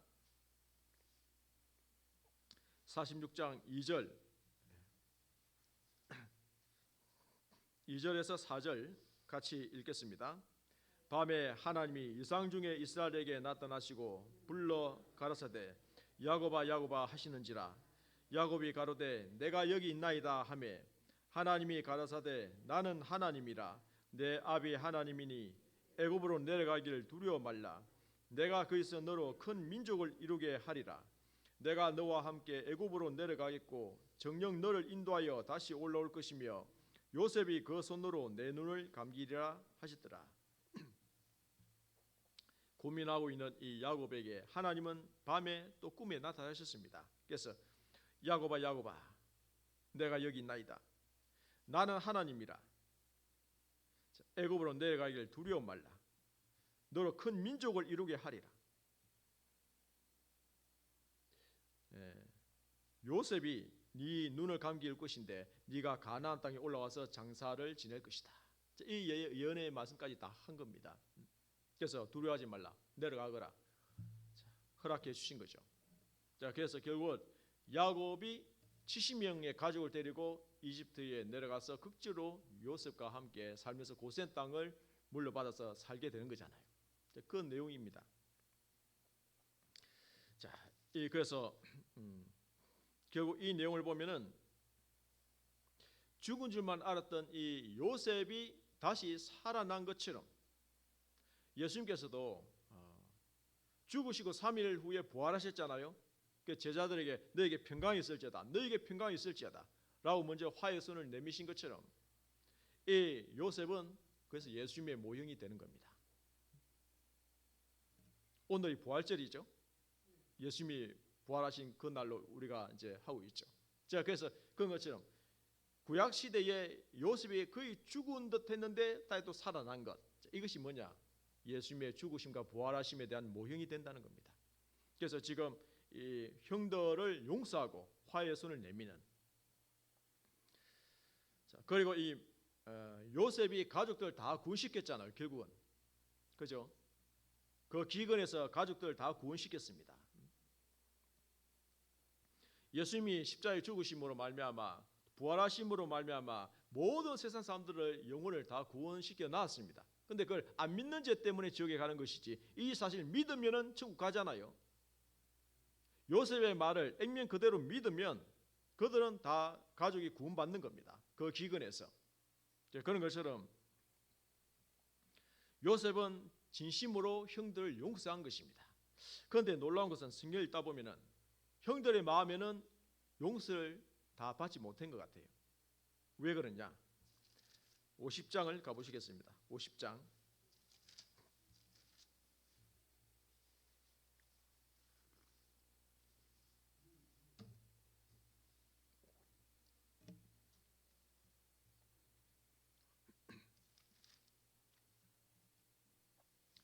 (50장의) 이 내용은요, 49장이 끝부분에 야곱이 세상을 떠나는 모습이고 50장에 야곱을 미라로 만들어서 가나안 땅에 가서 장사 지내고 이제 내려왔습니다. 그리고 50장 15절 보면 요셉의 형제들이 그 아비가 죽었음을 보고 말하되 요셉이 혹시 우리를 미워하여 우리가 그에게 행한 모든 악을 다 갚지나 아니할까 하고 요셉에게 말을 전하여 가로되 당신의 아버지가 돌아가시기 전에 명하여 이르시기를 너희는 이같이 요셉에게 이르라 내 형들이 내게 악을 행하였을지라도 이제 바라건대 그 허물과 죄를 용서하라 하셨다 하라 하셨나니 당신의 아버지 하나님의 종들의 죄를 이제 용서하소서 하매 요셉이 그 말을 들을 때에 울었더라. 이 무슨 말씀이냐면요. 요셉의 형제들이 이제 그 아비 그 야곱이 죽었잖아요. 보고 말하되 요셉이 혹시 우리를 미워하여 우리가 그에게 행한 모든 악을 다 갚진 아니할까. 이제 아버지가 없는 마당에 그 옛날 형들이 잘못한 거 있잖아요. 그것 때문에 이제 다시 죄의식에 사로잡히는 겁니다. 이제 이 총리 요셉이 이제 그 악을 다 갚진 아니할까. 그래서 요셉에게 말을 전하여 가로되 형들이 감히 요셉에게 나아가지 못하고 사람을 대신 보내어서 신신 그 부탁을 드리는 겁니다. 당신의 아버지가 돌아가시기 전에 명하여 이르시기를 요셉에게 야곱이 생전에 말한 것처럼 내 형들이 내게 악을 행하였을지라도 그 허물과 죄를 용서하라. 아버지가 그렇게 계속 생전에 말씀하셨는데 그 아버지의 말씀대로 종들의 죄를 용서하소서라고 이렇게 형들이 사람을 보내어서 그렇게 또 부탁하는 거예요. 그 말을 들을 때 요셉이 울었다라고 되어 있습니다. 왜 울었을까요? 뭐 여러 가지 만감이 교차하겠죠. 요셉은 요셉의 마음에는 형들 용서했습니까? 용서 안 했습니까? 진심으로 용서했죠. 그런데 형들의 마음을 보면 지금 용서 받았습니까? 못 받았습니까? 못 받았어요. 왜 이런 현상이 생길까요?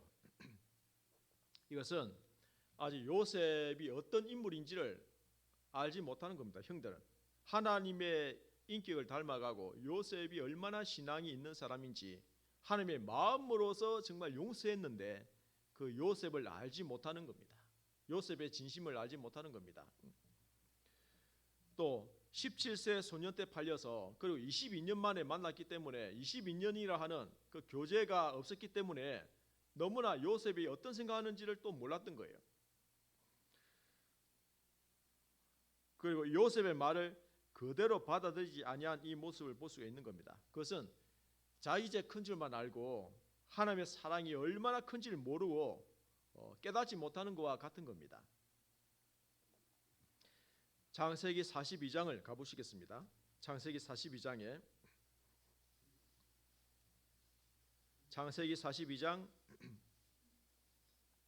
양식을 사러 이집트에 왔다가 가나안 땅으로 왔다가 갔다가 이렇게 할 때 형들이 서로 하는 말인데요. 그 중에 한 대목이 있습니다. 42장 21절 같이 읽겠습니다. 그들이 서로 말하되 우리가 아우의 일로 인하여 범죄하였도다. 그가 우리에게 애걸할 때에 그 마음의 괴로움을 보고도 듣지 아니하였으므로 이 괴로움이 우리에게 임하도다. 구덩이에 빠졌을 때에 요셉이요 이 애걸했다라는 이 표현이 있죠. 형님들 살려주세요 살려주세요라고 애걸 했다는 겁니다. 그런데 그것을 외면을 했더니 이제 이 괴로움이 우리에게 임하도다.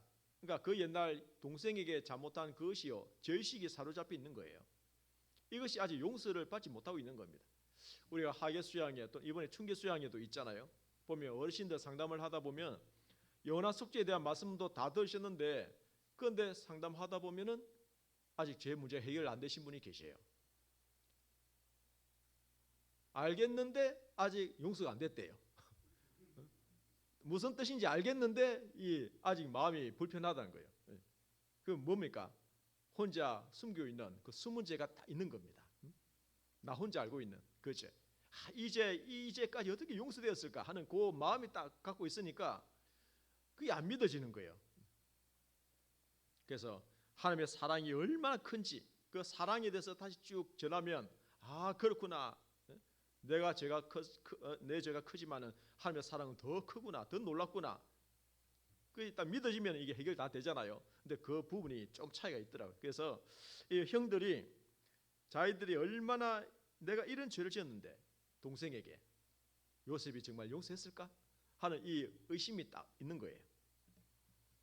자, 그래서 우리는 이제 주님이 우리를 용서하신 같이 우리 형제 자매들 사이에 용서해야 됩니까? 용서 안 해야 됩니까? 용서해야 되죠. 혹 사소한 일이 있고 잘못한 일이 있잖아요. 골로새서 3장 13절에 보면은 누가 네게 혐의가 있거든 잘못한 일이 있거든 서로 용납하여 피차 용서하되 주께서 너희를 용서하심 같이 너희도 그리하라라는 말씀이 있습니다. 말이나 행동 때문에 사소한 것 때문에 마음에 상처를 주거나 혹시 그럴 수 있잖아요. 우리는 아직 완전하지 못하기 때문에 하나님만 완전하신 분이고 거룩하신 분이고 우리는 점점점 변해되어가는 과정이 있잖아요. 혹 잘못할 수 있습니다. 실수할 수 있습니다. 근데 그것 때문에 내 마음에 꿍 하고 있으면 돼요, 안 돼요? 안 되죠. 밤에 기도할 때 항상 그 잘못한 것이 생각나가지고 마음이 불편하고 하면 안 되죠. 이미 주님이 우리를 다 용서해 주심 같이 형제가 내게 죄를 범하면 몇 번이나 용서하리까? 베드로가 7번 용서하면 됩니까? 아니 70번에 7번이라 용서하라. 그 말은 영원히 용서하라는 그런 말씀입니다. 주님의 사랑으로 주님이 용서해 주심 같이 형제 자매님들은 서로 사랑해야 할 대상이지 서로 서로 미워할 대상이 아니잖아요. 주님 오실 날이 얼마 남았는데 사랑하기도 시간이 부족한데 서로 미워하면 안 되잖아요. 마음에 꿍하고 있는 것이 있으면 안 되잖아요. 그래서 하나가 되고 복음을 전해야 되기 때문에 더 마음을 넓히고 더 주님 보시기에 좋은 마음으로 변화되어야 되는 것입니다. 그래서 중심으로 형제를 용서하지 않으면 천부께서도 이와 같이 하신다는 말씀처럼 우리는 하나님 앞에 내 마음 중심으로 정말 용서를 해야 되는 겁니다. 그런데 분명히 요셉은 다 용서를 했어요. 자기를 미워하고 자기 죽이려고 했던 이 형들 다 용서했습니다. 하나님의 마음으로. 자, 그래서 하나님은 이 요셉을 특별히 12명 아들들 중에서 요셉이 적임자이구나. 그래서 먼저 애굽에 팔려가게 하신 것이고 요셉을 통해서 이 가족들이 구원을 받도록 하신 것이 하나님의 섭리였습니다. 그래서 로마서 8장 28절에 모든 것이 합력하여 선을 이룬다는 이 말씀이 있잖아요. 요셉에게 해당되는 그 말씀입니다. 하나님을 사랑하는 자, 그 뜻대로 부르심을 입은 자들에게는 모든 것이 합력하여 선을 이룬다. 요셉은 하나님을 사랑하는 사람이었습니다. 요셉의 생애 속에서 모든 것이 합력하여 선을 이룬 것인데 그는 가족 구원에 대한 선이었습니다. 자, 우리 집안에도 많은 사람들 중에서 왜 내가 첫 열매가 되었을까? 왜 하나님이 나를 먼저 구원시켜 주셨을까? 그런 분 있잖아요. 우리 가족 친족들 쭉 다 연결해 보면 수십 명이지 않습니까? 친가 외가까지 다 합쳐 보면은 사촌들까지 그 많은 친족들 중에서 왜 내가 첫 열매가 되었을까? 그래도 하나님 보시기에는 내가 합당한 사람, 적임자입니다. 첫 열매가 되기에. 그래서 나를 통해서 우리 가족 친족들이 다 구원을 받고 함께 천국에 가야 되기 때문에 주님 오시기 전에 있잖아요. 많은 가족 친족들이 함께 올라가야죠. 그렇죠? 그 일을 위해서 먼저 하나님이 나를 우리 집안의 첫 열매로 부르신 것입니다. 요셉의 생애 속에서 요셉은 꿈이 성취된 것을 통해 하나님은 이루어 주셨습니다. 그런데 마지막으로 우리가 요셉의 신앙에 있어 더 큰 소망이 있습니다. 요셉이 살아온 그 생애보다 더 큰 소망과 꿈이 있습니다. 그는 요셉이 유언을 남긴 그 유언이 훨씬 더 큰 영향을 미쳤어요. 창세기 50장 끝부분에 다시 보시겠습니다.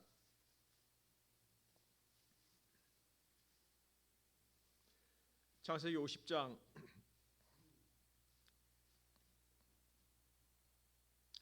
24절부터 26절 같이 읽겠습니다.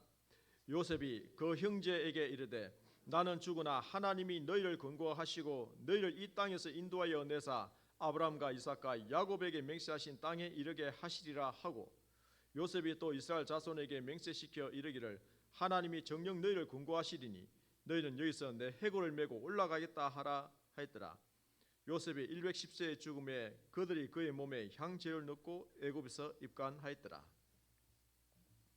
요셉은 창세기 50장 끝절에 있는 것처럼 110세에 죽었을 때에 미라로 있게 되죠. 그런데 입간하였더라, 입간식이 나옵니다. 자, 그런데 이 요셉의 입간식이 있는데 출산과 안치식은 창세기에 없잖아요. 출산과 안치식, 안장식은 출애굽기와 여호수아 성경에 나옵니다. 그러니까 수백 년 동안에 있어서 요셉은 장례 예식을 치른 겁니다. 요즘에 장례 예식은 뭐 3일장이면 끝나잖아요. 그런데 요셉은 수백 년 동안 장례 예식을 했다고요. 너무나 길죠. 근데 왜 그렇게 했느냐? 요셉이 이 말을 남긴 겁니다. 유언으로.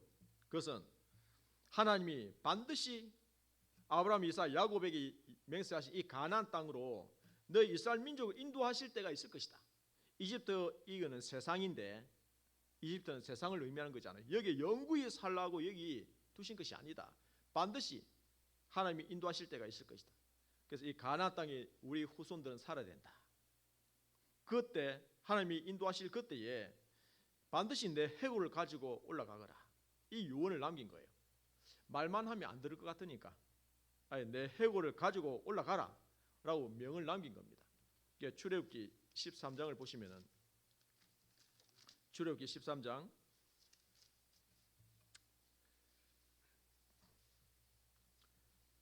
출애굽기 13장 19절입니다. 19절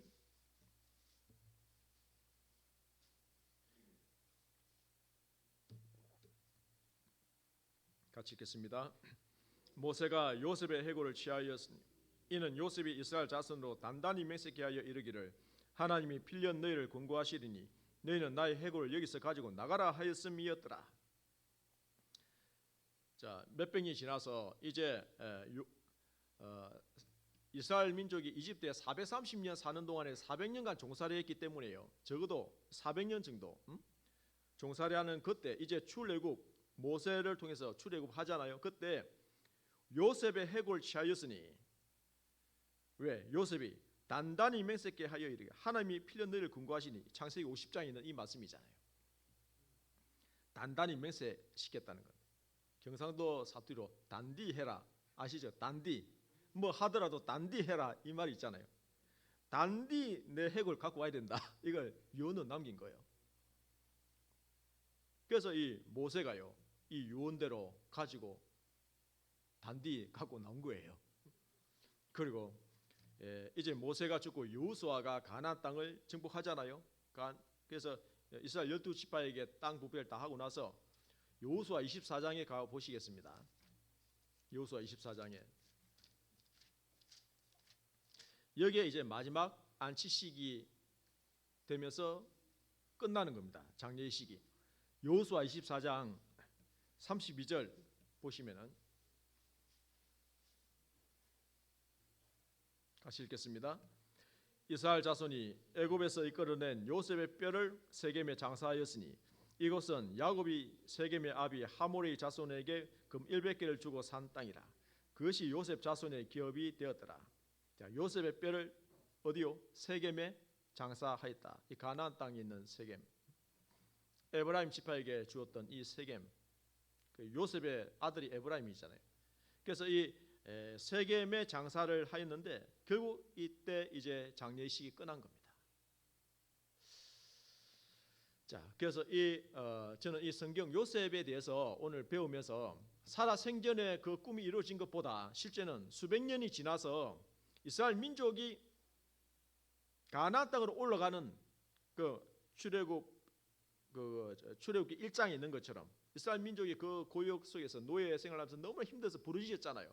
그때 그들은 우리 조상 요셉이 총리였을 때에 그 하나님 인도하실 텐데, 권고하실 텐데 그때가 이때인가 보다. 요셉의 유언은요, 그 수백 년이 흘러오면서 회자되었을 겁니다. 이스라엘 백성들에게 큰 소망을 가질 수 있었을 것입니다. 그때가 이때인가 보다. 그래서 이스라엘 민족이요 노예로 있었지만 하나의 마음 한 마음이 될 수 있었던 것은 요셉의 유언이 큰 힘을 주었다는 겁니다.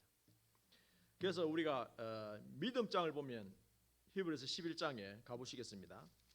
히브리서 11장 요셉의 믿음을 한마디로 이렇게 표현하고 있는 겁니다.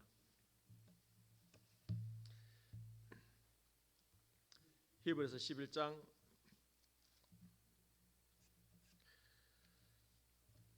자, 믿음의 선진들에 대한 이 믿음을 지금 한 절 또는 두 절, 세 절 뭐 이렇게 쭉 기록하고 있는데요. 요셉에 대한 믿음을 이게 한 절로 요약하고 있는 거죠. 11장 22절 보시면 같이 읽겠습니다. 믿음으로 요셉은 임종시에 이스라엘 자손들의 떠날 것을 말하고 또 자기 해고를 위하여 명하였으며 창세기 50장 끝부분에 있는 이 말씀이잖아요. 임종시에 떠날 것을 말하고 유언이죠. 유언을 남겼고 유언만 갖고는 이 단디 안 할 것 같으니까 자기 해고를 위하여 명했다. 내 해고를 꼭 가지고 가나안 땅에 묻어야 된다. 이걸 남긴 것이 뭐냐? 믿음이다. 믿음. 그래서 이 믿음은 장래에 앞으로 될 일에 대해서 있잖아요. 이렇게 될 것이다라는 그런 믿음을 가지고 현재 이 최선을 다하는 이 모습에서 우리는 이 요셉이 죽고 난 이후에도 엄청난 그 영향력을 미쳤다는 것을 알 수가 있습니다. 출애굽 역사에 있어서. 그래서 여기 계신 우리 어르신들, 우리 뭐 아들, 딸에게 너도 나와 함께 말씀 듣고 천국 가자, 천국 가야 되지 않겠냐라고 해도 들어요, 안 들어요? 잘 안 듣죠. 아버지, 어머니 지금 바쁜 일 좀 하고요. 요즘 회사 바쁜데 그 아시잖아요. 라고 계속 미루고 할 수 있습니다. 그런데 하나님은 계시고 천국도 있고 지옥도 있다. 네가 불구덩이에 가는 건 내가 원치 않는다. 난 천국 가는데 어떻게 네만 지옥 가면 안 되지 않느냐라고 어쨌든 이 말씀을 있잖아요. 우리 깨달은 말씀들, 수요 말씀, 주일 말씀을 통해서 깨닫는 말씀들 있잖아요. 한마디 전하시면은 그 자녀들 마음속에 그게 심겨질까요? 안 심겨질까요? 심겨질 겁니다. 그리고 마음이 공고하고 힘들 때에, 어려울 때에 그 부모님이 하신 그 말씀이 유언처럼 마음에 다 남아 있어서 이 생각이 나게 될 거예요. 주님이 그렇게 생각나게 해주실 것입니다. 그래서 내가 말씀 들어야지. 내가 언제까지 이렇게 내가 이렇게 하면 안 되지라고 되돌아보게 될 겁니다. 그 손주들도 있잖아요. 손주들에게도 전도하시고 또 친척들에게도 전도하시고 그래서 틈틈이 전하셔서 다 함께 천국 가야 되지 않겠습니까? 그렇죠?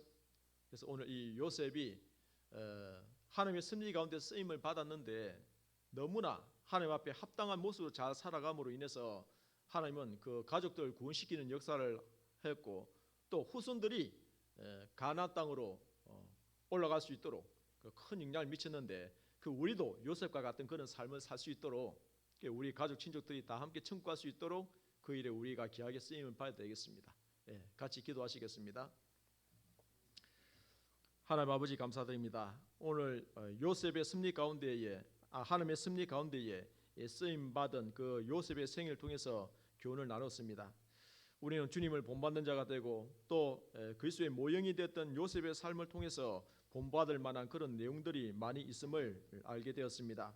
우리의 생활 가운데에도 하나님 보시기에 기쁘시게 하는 삶을 살 수 있도록 도와주시고 아무쪼록 우리 가족, 친족, 이웃들이 많은 영혼들이 구원을 받아서 함께 천국 갈 수 있도록 주님이 역사하시고 도와주시길 원합니다. 오늘 하루도 주님의 은혜 가운데서 하나님의 복음을 전하고 또 하나님의 사랑을 전하는 우리 청도교회 형제자매님들 되시기를 간절히 간구합니다. 담임 목사님 중심으로 온 형제자매님들 한마음 한뜻으로 주님을 섬기고 사랑하고 주변에 이르지 많은 영혼들에게 이 주님의 사랑을 전할 수 있도록 역사하시고 도와주시길 원합니다. 함께 하신 주님께 감사드리며 예수님 이름으로 기도하였습니다. 아멘. 찬송가 542장입니다.